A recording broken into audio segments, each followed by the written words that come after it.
Hello everyone, I am Sisam and welcome to my channel. So today is November 9 and I'm here with the book review of November 9. So every year as promised in the book that Fallon and Ben meets on November 9. So I'm here to meet you all on November 9.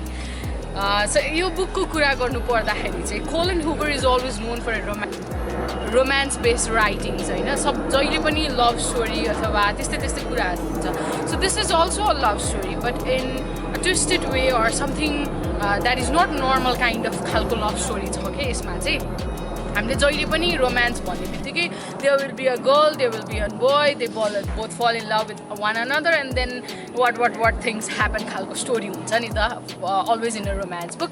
तर यसमा चाहिँ दुईजना भेट भएर आफ्नो चोइसहरु आफ्नो इन्ट्रेस्टहरु share गरेर couple भएको भन्दा पनि they become a couple because of some incidents or some empathetic situation त्यस्तो खालको बाट couple bhako huncha ke. So this story starts when the girl is arguing with her father. That the father is making an argument like the girl is going to another city to pursue her career and the father is arguing not to go. Testo bhanirako huncha ani when they are having the conversation a boy comes in between and acts as a boyfriend of that girl. So the girl is also surprised, like who the hell is this guy?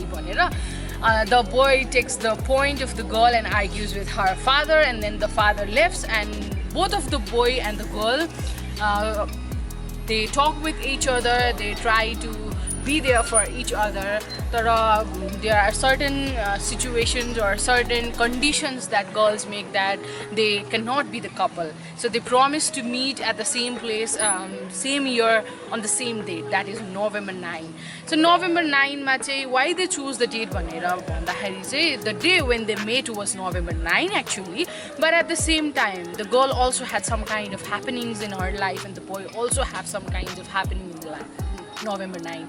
So the happenings in both of their life, maybe some good thing or the bad thing, but दुईजना भेटेर त्यो पछिको life चाहिँ will make something memorable or good thing, good November 9 भन्ने intentionले चाहिँ they try to make their life going in a good situation after that and in November 9 मा भेट हुने promise गरेको हुन्छ. So as a reader पढ्दै जाँदाखेरि त with the flow story यहाँबाट त्यहाँ गयो भन्दाखेरि मजा लाग्छ नि त. तर यो स्टोरीमा चाहिँ के छ भने I'll show you all. First November 9, second November 9, third November 9 भनेर they just meet once in a year. के अनि एक वर्ष भरिको के भयो होला इन्सिडेन्ट जान्न मन लाग्छ नि त एज अ रिडर त हामीलाई बरु एक वर्ष भरिको सिनारियो पढ्न मजा लाग्छ नि त. तर उनीहरू चाहिँ they meet just for 24 hours that is November 9 अनि त्यही 24 hours को सिचुएसनहरू छ के. And some of the cases त सम अफ द November 9 त 24 hours पनि कम्प्लिट उनीहरू भेटेको हुँदैन के. So what they do throughout the year they will tell one another. अनि त्यसपछि यो November 9 मा भेट्नुको कारण भनेको चाहिँ the girl have insecurity because her mother had such case कि 23 नपुगिकन चाहिँ I'll not get into a relationship भन्ने उसको कन्सेप्ट हुन्छ. So the girl is just 18 and the boy and the girl promises with both of them कि अब हामी 23 पुग्ने and then we'll be couple. So 23 सम्म every year November 9 मा चाहिँ हामी त्यहाँ भेट्यौँ र if we are able to continue our relationship like that भने चाहिँ we'll make a couple when we are 23 भन्ने चाहिँ उनीहरूको कन्सेप्ट हुन्छ. So they just meet at November 9 at the same place every year. So त्यसरी गइरहँदाखेरि चाहिँ 5 long years अनि as a reader चाहिँ मलाई कस्तो लागेको थियो भने कति धेरै कुराहरूले हाम्रो लाइफमा फरक पारिरहेको हुन्छ नि त. अनि someone whom you made for just 15 minutes त्यसको लागि सोचेर अर्को 1 yearसम्म at the age of teenage त्यो पनि है टिनेजमा न्युयोर्क सिटीमा बसेर she would not be interested in some other guy or like उसको माइन्ड अरूतिर जाँदैन होला भन्ने जस्तो चाहिँ अलिकति गाह्रो हुन्छ as a human being as our heart चाहिँ एज हामीले गरिराख्ने कुराहरूले गर्दाखेरि. सो त्यसले गर्दाखेरि चाहिँ 1 वर्षसम्म अडिएर के जस्तै अब इफ 20 वर्षसम्मको रिलेसनसिप थियो अनि टाढा बस्नु पर्यो 5-6 वर्षको लागि भने त with all the memories they have अनि सबै कुराले गर्दाखेरि चाहिँ उनीहरू बस्न पनि सक्छ होला. तर 15 मिनट भेटेको मान्छे अनि त्यसलाई भेट्न भनेर अर्को 1 वर्ष कुरेर कोहीसँग इन्ट्रेस्टेड नभइकन उसलाई मात्र सम्झेर बस्न I think that is not so much realistic. किताबमा पढ्दाखेरि चाहिँ एकदम मजा आएको थियो होइन. तर रियल लाइफमा सोच्दाखेरि चाहिँ I don't think that is so much realistic है.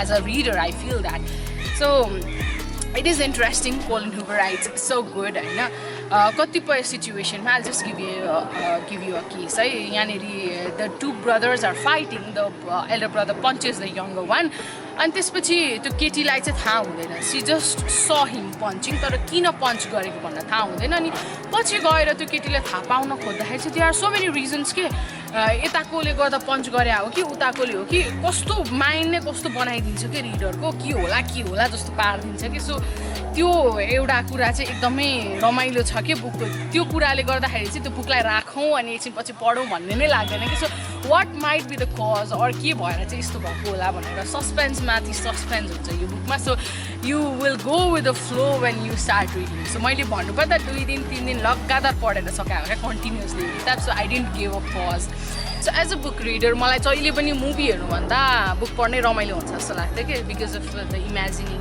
थिङ अनि यो यस्तो भइरहेको होला but the characteristics of the actors in this novel होइन उसको अब फिगर भनौँ अथवा bodily there are some things that shows the girl or the boy होइन त्यो कुराहरूले गर्दाखेरि चाहिँ त्यो मुभीमा भएको भए चाहिँ रमाइलो हुन्थ्यो होला मलाई जस्तो लाग्यो कि सो त्यस्तो कुराहरू छ यहाँ because of the incident that happens here त्यो अब मैले भन्यो भने it will be a spoiler for you also I won't be telling that तर त्यो कुराले गर्दाखेरि चाहिँ मुभी भएको भए अझ इन्ट्रेस्टिङ हुन्थ्यो कि जस्तो लाग्यो for the very first time also go through this book अनि आफूलाई कस्तो लाग्छ भनेर you can just comment down मैले गरेको रिभ्यू चाहिँ ठिक लाग्यो लागेन पनि you can comment down just give it a try होइन पढ्नु होला यो किताब एकदमै राम्रो छ द्याट्स अल